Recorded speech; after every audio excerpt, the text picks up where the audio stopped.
waaw lii ñuy wax nag dinañ ko leeral ñoo ngi ko nangoo ci làmmiñu maam Abdou Awa Ndiaye moomu ma leen wax maam Abdou Awa Ndiaye nag ba mu koy wax it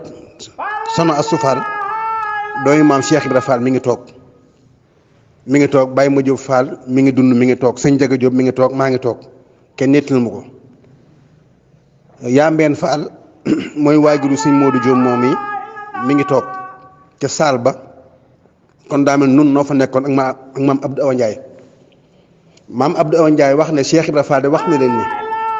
doom ba aadama lekkoon ca garab googa ca àjjana moo ñu indi àddina maag sëñ Bamba daane keroog bi sëñ Tuubaa wooloo maam Adama Gueye dane kun doom bam lekkoon ne putt ci loxoom mu ne ko aadama kat doom bi moo indi jaam ñi àddina te yaa ko lekkoon kon yow dootu laal sab loxo ndax araam na la waaye xaaral mu wut koo xam ne dama koy jox doom bi nga ànd ak moom mooy